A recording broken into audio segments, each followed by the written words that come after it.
Pse kemi tëmthin ngjitur me mëlçin në trupin ton? Çfarë është ky lëng i tëmthit dhe për çfarë duhet? Dhe si formojnë gurët? Kush janë mënyrat e trajtimit dhe si të kujdesemi vetë për këtë problem? Tëmthi është një rezervuar i vogël i cili mbledh ose grumullon lëngun që mëlçia çliron. Ka një qëllim kryesor i të cilit është që kjo përmbajtje çlirohet duke u bashkuar bashkë me një kanal nga pankreasi, çlirohet në duoden, në pjesën e parë të zorës, dhe aty do ajo të lidhet vetëm me yndyrat shtatëzore. Duke u lidhur me yndyrat shtatëzore, ajo i shpërbën ato, i bën më të vogla si pjesësa dhe në këtë mënyrë bashkë me ato përthithet nga enterocitet, nga zorët, për të kaluar në lëngun për të kaluar në sistemin limfatik. Nuk kalon në gjak yndyra, kalon në sistemin limfatik fillimisht. Pa lëngun e tëmthit, ne nuk do të tresim të kollaj yndyrat, pavarësisht se mëlçia do të vazhdojë të lëshojë, ata që kanë hequr tëmthin, do vazhdojë të lëshojë një çik lëng direkt her pas here, me fjalë. Por aman sasia e energjisë ose sasia e yndyrave që ne do të tresim është shumë e vogël dhe sasia e energjisë që ne do marrim në trupin ton është prapë më e vogël. Veprim tjetër i lëngut të biliar, quhet lëngu biliar, është nxitja dhe ose lëvizshmëria e zorëve. Në mënyrë që ushqimi të kalojë nga një pjesë e zorës në një pjesë tjetër, ajo ka një lëvizshmëri si muskujt lëvizin në këtë mënyrë. Dhe kush e nxit lëngu biliar, këtë peristaltik, quhet peristaltika lëvizja e zorëve, dhe nga stomaku deri në pjesën e jashtëqitjes. Pak të peristaltik, ushqimi do ngelet aty me kaltërkohë, nuk do ekzistojnë dot. Tjetër është lëngu biliar, si që thash ke aciditeti i stomakut ose ke gastriti, aciditeti ose lëngu në stomak kur ka një aciditet jashtëzakonisht të ulët, 1.5 mund të bjegë një brisk, kur thonë, dhe ajo kalon në duoden. Po duodeni, vetëm qelizat e stomakut janë specializuara që të ruajnë, të mbrojnë nga ky aciditet, sepse ka një mbështjellë mukoze, ndërsa pjesët e tjera të zorës nuk e kanë këtë. Dhe ato do jenë të cënueshme nga ky aciditet, do digjen. Dhe kjo është një arsye që ky lëng biliar është më bazik, duke u bashkuar me acidin e rrit pH-in dhe ul aciditetin, që ta bëjë të pranueshme për këtë pjesë zorës, që është shumë e rëndësishme. Dhe e fundit, produktet që mëlçia i metabolizon dhe nuk i duhen më, në fjalë ose gjithë kimikatet ose toksinat, mëlçia i nxjerr bashkë me këtë lëngun biliar dhe i hedh edhe ke tëmthi, po edhe direkt në zor, në mënyrë që të pastrojë trupin e tij. Sa për kuriozitet, me fjalë, çdo lloj suplementi ose ilaçi që shitet në dyqan, në farmaci, kudo në online, dhe thonë që merr këtë ilaç ose merr këtë kapaç këtë vogël ose kutiç këtë vogël, shish këtë vogël, me fjalë se kjo të pastron mëlçin ose kjo të pastron trupin, thjesht është në rastin më të mirë nuk të ketë asnjë lloj efekti në trupin ton, përveç efektit financiar, do harxhoni ca lek, ndërsa në rastin më të keq, përveç se do harxhoni lek, në fjalë do krijojë edhe dëme. Nuk ka ilaç që bën pastrim nga jashtë. Pastrimi bëhet vetëm nga vetë mëlçia, nga trupi jon. Përshëndetje miq, unë jam Vali. Sa për këto video që unë jap ose postoj janë thjesht informuese, në mënyra se si të bëj sa më të thjesht, si të kuptojmë sëmundjet, mjekësinë në përgjithësi, shëndetin ton. Gjithmonë konsultoni me mjekun tuaj të familjes ose atë specialist për çdo lloj problemi.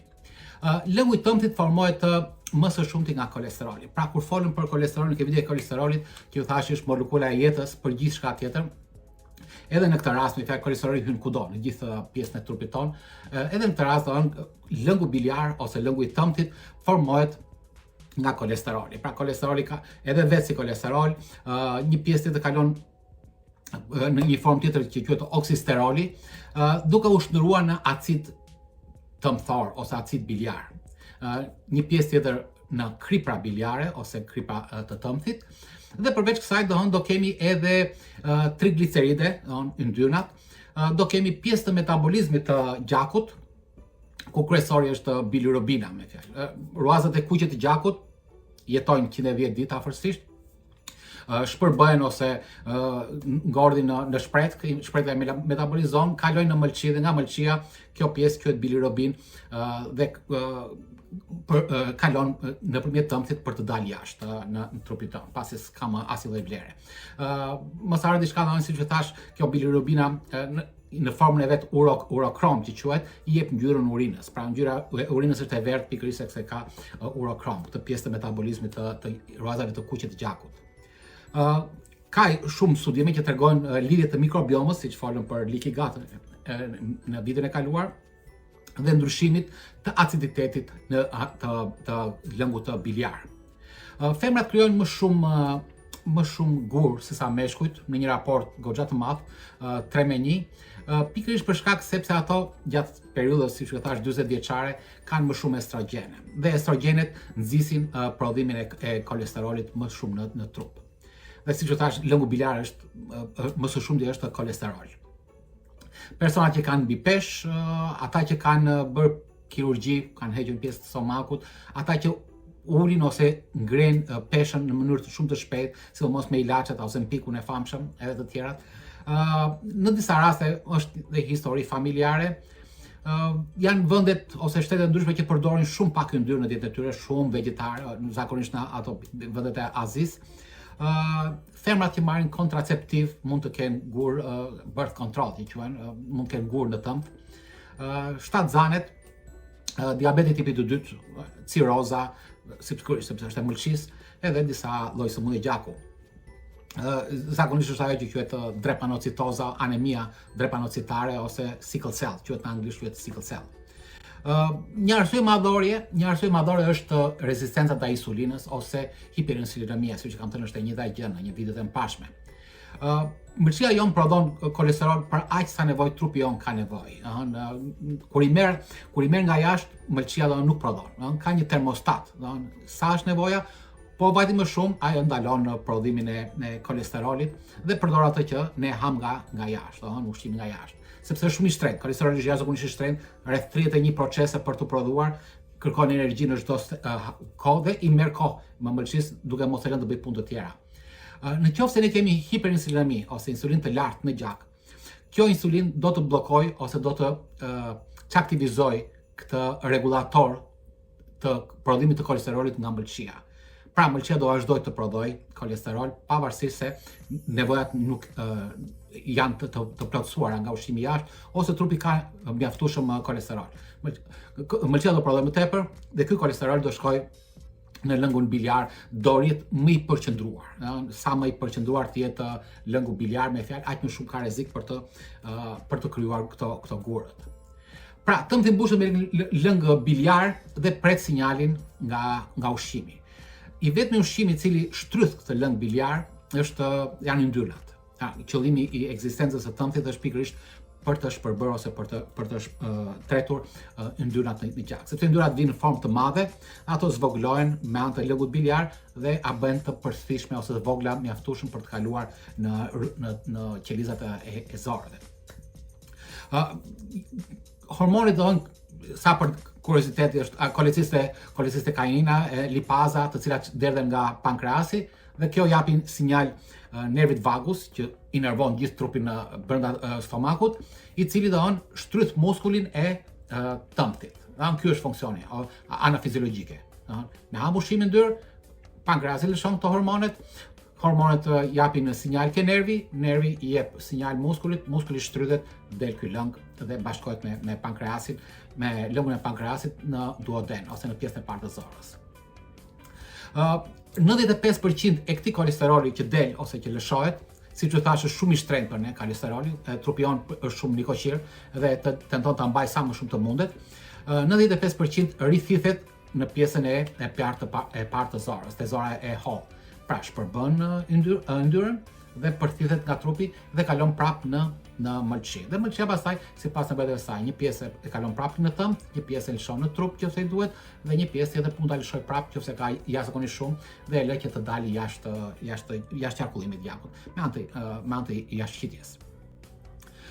Kur ne nuk ham yndyrna, kjo përbërje në tëmbë do rri atje, do rri për një kohë më të gjatë. Dhe duke ndëgjuar më gjatë do rritet përqendrimi i këtyre kriprave biliare, i këtyre acideve biliare, i kolesterolit.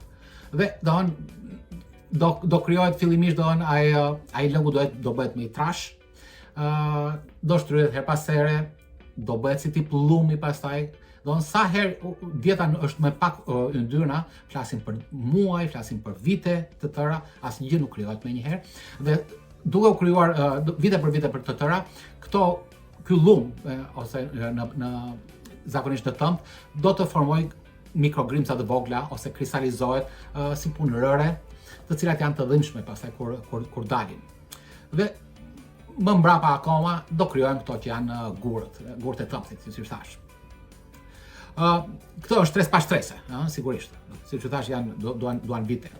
Shenjat kryesore të gurëve të tëmta janë jashtëzakonisht shumë të mëdha, janë dhimbje të forta, kolik, quhen kolika biliare, njësoj si kolika adrenale ose të veshkës, të përzjera, të vjella, mund të kemi temperaturë të lartë, dridhje, kemi zverdhje të lëkurës dhe të syve, urina është e errët dhe tipike është kur jashtëqitja është e zbardhur, si pa ngjyrë, sepse është pikërisht bilirubina ajo që i jep ngjyrën jashtëqitjes sonë, me fjalë. Bilirubina, siç thash, është hemoglobina e rrotave të kuqe të gjakut. Kemi 3 lloj gurësh tëmthe, ose kryesorët janë ata. Kryesorët ose më shumti mbi 90% janë me përbërje kolesteroli. Një pjesë e vogël janë të pigmentuara ose të zeza për shkak të bilirubinës, siç u thash. Zakonisht anemin drepanocitare ose sickle cell anemia, dhe kur ato janë mikse, kur i kanë të dyja llojet. Zakonisht mjekimi është kirurgjikal. Këtë preferojnë mjekët. Heqjen e tëmtit, mund të përdoret litotripsia, me fjalë goditja me valë ose tentimi për ta thërmuar, nuk ka dhënë shumë rezultat, sidomos kur janë rastet akute, nuk ndihmon. Edhe metoda më moderne që quhet RCP. Çfarë do ju rekomandoj unë nga ana metabolike? Pra, nëse jeni diagnostikuar me gurë në tëmp dhe zakonisht pas një dhimbje bëni një eko dhe shikoni që keni gurë në tëmp. Filloni gradualisht të rristi yndyrnat në dietën tuaj duke ulur karbohidratet. Pra, në këtë mënyrë, sa herë na ham yndyrna, do japim një shtrydhje ose një zbrazje të lëngut biliar. Guri do vazhdoj të gurët një ose disa do vazhdojnë të rinë aty brenda, po ky lëng që është edhe si llum, do të dali dhe do krijohet lëng tjetër më i ri me përqendrim më të vogël, më i holluar. Dhe her pas here, sa herë ne ham ushqime yndyrë dhe tëmthi mbushet prap me lëng të ri ose më të holluar, ai është si punë e sapunit, stres pas strese, me lajm çik duart, e lëm sapunin prap aty është.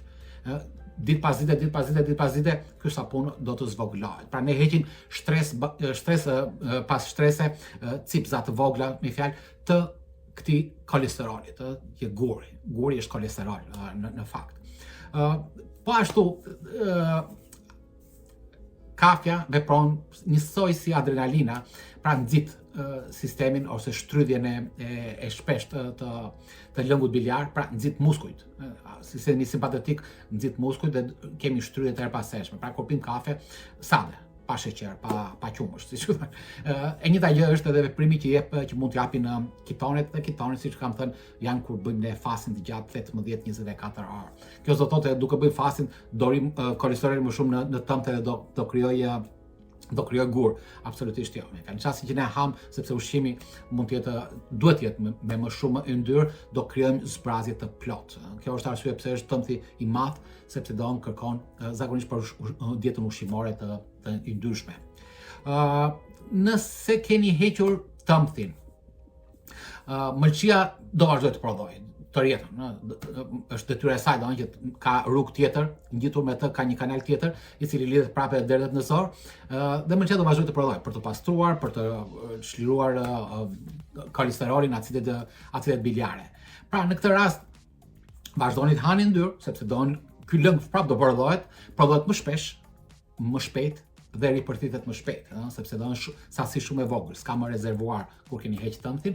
Atëherë në këtë rast edhe mund të hani 2-3 herë në ditë me pak yndyrë në mënyrë të përhershme dhe caktoni vetë, me fjalë, si ta caktoni. Nëse ju keni diare, uni sasinë e yndyrës, me fjalë. Kjo është njësia matse sa yndyrë po hani. Jo vetëm kur keni ose keni tëmth, po edhe në rastet e tjera, nëse ju bëni dietë me shumë ushqim shtazor edhe me yndyrna, nëse keni diare, kjo është arsyeja sepse ka shumë yndyrna. Ulni sasinë e yndyrnave.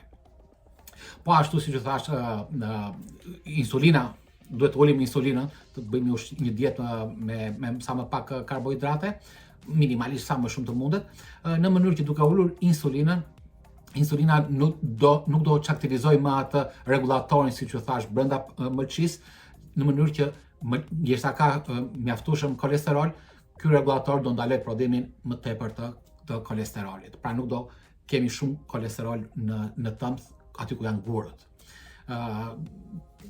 Nëse jeni diagnostikuar me gurë të tëmth, po nuk keni probleme, kriza, ato që vjen kolika, si që thash, atëherë nuk e nevojë të hiqni tëmthin, asnjëherë. Nëse ju pëlqen këto video, subscribe, like, dhe nëse keni ndonjë pyetje, shkruani në komentin poshtë. Unë zakonisht përgjigjem të gjitha pyetjeve. Çdo lloj pyetje, s'ka asnjë lloj pyetje të gabuar, ka përgjigje të gabuar. Mirupafshim dhe të keni shëndet.